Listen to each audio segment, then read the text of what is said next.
Ce podcast vous est présenté par Santiana, BPGEPS AC. Aujourd'hui, nous allons accueillir Chloé et Maureen, stagiaires à la toute première promotion de BPGEPS Animation Culturelle. Elles sont venues pour présenter leur œuvre, que vous pourrez découvrir dans la ville de Gré, en Haute-Saône. Tout d'abord, bonjour Maureen. Bonjour Santiana. Pouvez-vous nous présenter votre promotion et quel a été votre projet ? Oui, alors moi je suis Maureen et je représente avec Chloé notre promo. Nous sommes donc 9 stagiaires issus de formations différentes, mais tous réunis aujourd'hui dans le but de partager la culture au grand public. Nos formatrices nous ont donc posé un défi, celui de réaliser un graphe en 3 après-midi. Pour nous aider, on était accompagnés de Steven, un graffeur professionnel de la région. Nous sommes très fiers de vous faire découvrir notre œuvre collective. Quelle est cette œuvre, Chloé ? Pouvez-vous nous la décrire ? Bonjour Santiana.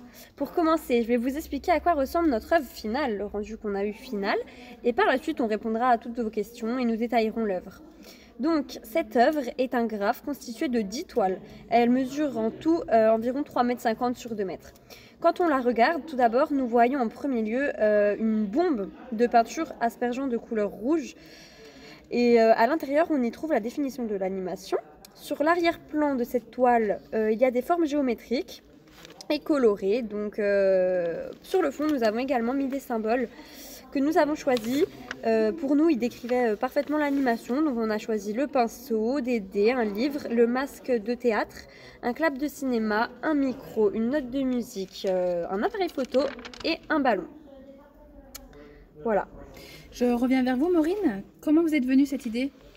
Pour être honnête, on a eu quelques difficultés à nous fixer. Notre processus créatif a été assez long, mais nous savions déjà au moins le thème que nous voulions aborder, celui de l'animation.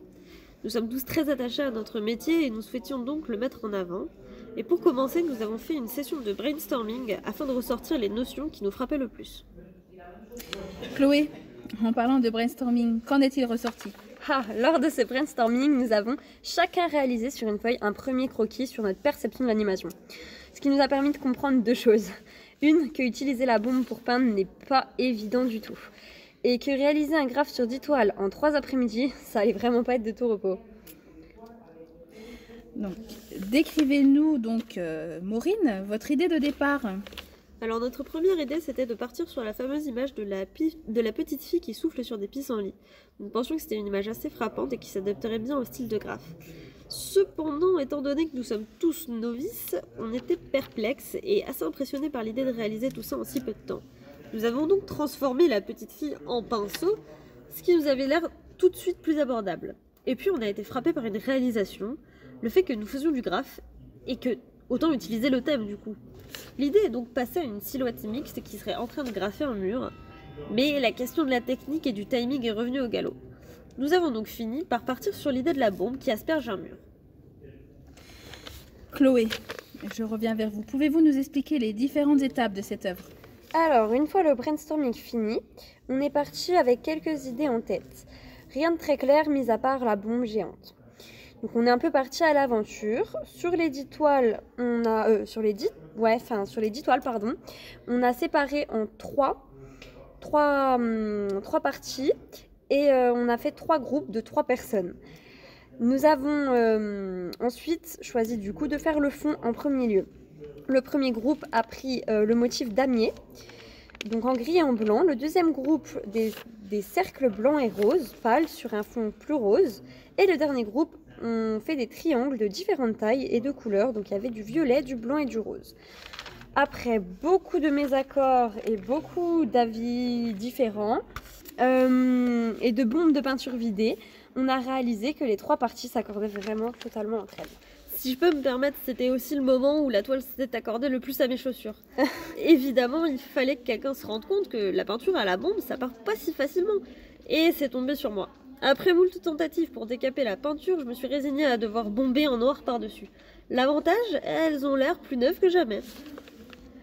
Ouais, donc du coup, l'étape d'après les chaussures, c'est le dessin de la bombe. Donc pour ce coup-ci, là, c'est Steven qui nous a aidés. Il nous a tracé une bombe géante et ensuite, on l'a tout simplement remplie, quoi. Donc on a décidé de la faire bleue et par la suite, on a réalisé la brume, donc la peinture qui sortait de cette grosse bombe, on l'a fait en rouge. Bien évidemment, il y avait le temps de séchage Donc pendant ce temps, on a profité pour choisir qui allait faire quel petit symbole sur la toile et on a aussi choisi les mots que nous allions mettre derrière ainsi que la typographie. Donc pour ces mots, nous avons mis le partage, la création et l'inclusion. On trouvait ceci que ça définissait totalement l'animation. Et pour finir, dans le nuage, nous avions écrit la définition de l'animation. Cette définition de l'animation, elle nous tient à cœur en fait, car on l'a créée tous ensemble. Lors de ces 3 jours, on a pris énormément de temps à réfléchir, peaufiner notre vision de l'animation pour la réduire à ce qu'elle est dans son essence. L'animation, c'est donner vie à une expérience collective. C'est donc ce qu'on a décidé d'exprimer sur l'holographe. Donc, si je comprends bien, vous avez retiré quoi de cette expérience, de cette œuvre? Quels sont vos ressentis? Franchement, si je peux parler au nom de toute la promotion, je pense qu'on en est très fiers. On a mis beaucoup de temps, on a mis donc 3 après-midi, mais on peut en être fiers. Et toi Maureen, qu'en penses-tu?